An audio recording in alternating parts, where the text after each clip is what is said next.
le camp fait référence à ce qui fait que un acteur, celui qui joue le rôle, choisit son propre rôle.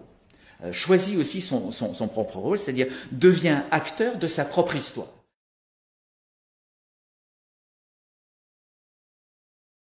Le deuxième point dont je voudrais vous entretenir est celui du camp.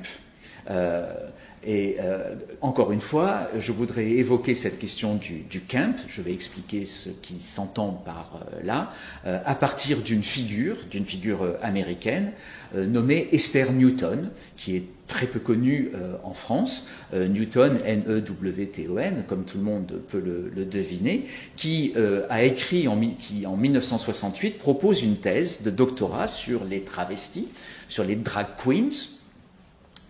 Thèse de doctorat qui va donner quelques années plus tard, en 1972, un ouvrage intitulé Mother Camp, Female Impersonators in America, et vous avez bien sûr, encore une fois, la référence dans votre bibliographie. Ce qui intéresse Esther Newton, c'est donc les travestis, ou plus exactement les drag queens. La raison pour laquelle j'utilise le mot camp, C-A-M-P, c'est que, encore une fois, il n'existe pas d'équivalent strict en français, ce qui explique que la pensée de la théorie des genres, de la pensée queer, encore une fois, ne peut se comprendre que dans l'interaction entre deux langues et entre deux cultures, deux traditions intellectuelles.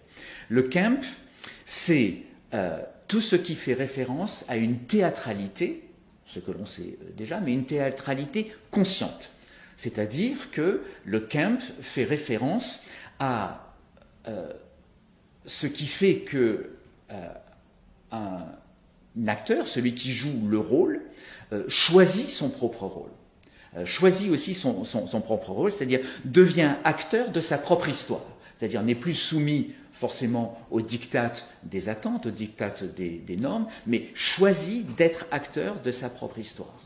Et c'est dans cette mouvance que va venir s'inscrire la plus grande philosophe de la théorie queer aujourd'hui, à savoir Judith Butler, B-U-T-L-E-R, dont je vais parler dans la deuxième partie de ce cours. Chez Butler, on retrouve exactement la même idée de la conception du genre, de la conception des genres, comme performance, comme imitation d'un idéal normatif, c'est-à-dire aussi comme, je cite le mot anglais, comme embodiment, c'est-à-dire interprétation, stylisation de son propre corps, de manière à correspondre aux normes d'acceptabilité, aux normes d'attente.